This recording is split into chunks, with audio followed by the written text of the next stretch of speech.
Raison numéro 1 qu'il est compliqué de trouver l'amour, la surconnexion et la superficialité des échanges. Nous vivons à une époque où il n'a jamais été aussi facile de rencontrer quelqu'un. Et pourtant, jamais autant de personnes ne se sont senties seules. Les applications de rencontres, les réseaux sociaux et les messages instantanés nous donnent l'illusion d'une proximité permanente. Mais en réalité, ils ont transformé l'amour en un marché de l'attention où la quantité prime souvent sur la profondeur. Les applications de rencontres censées faciliter les connexions humaines favorisent en réalité un rapport de consommation. Et oui, on match, on discute, puis on passe à autre chose. Tout devient rapide, éphémère, interchangeable. Ce qui comptait autrefois, le regard, la complicité, la lenteur du rapprochement, est remplacé par un échange de messages formatés, des photos retouchées et des conversations qui s'essoufflent avant même d'avoir commencé. Ce phénomène porte un nom, le zapping sentimental. On passe d'un profil à l'autre comme on feuillette un catalogue, toujours à la recherche d'un mieux. On ne donne même plus le temps à une relation de naître, car on pense déjà à la suivante. Et derrière ce comportement se cache une peur subtile, celle de s'investir pour rien,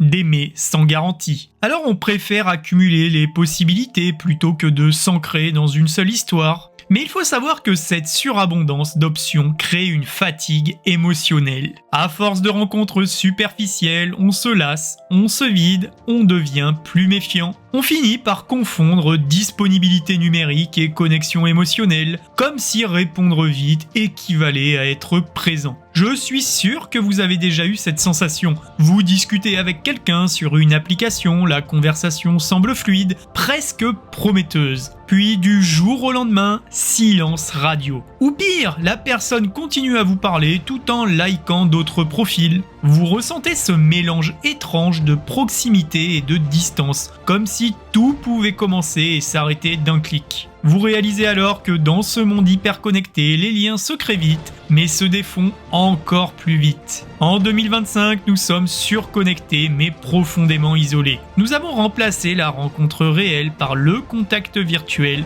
la profondeur par la vitesse. Et tant que nous continuerons à confondre connexion numérique et connexion émotionnelle, trouver le véritable amour restera un défi dans un monde saturé de liens mais affamé de sens.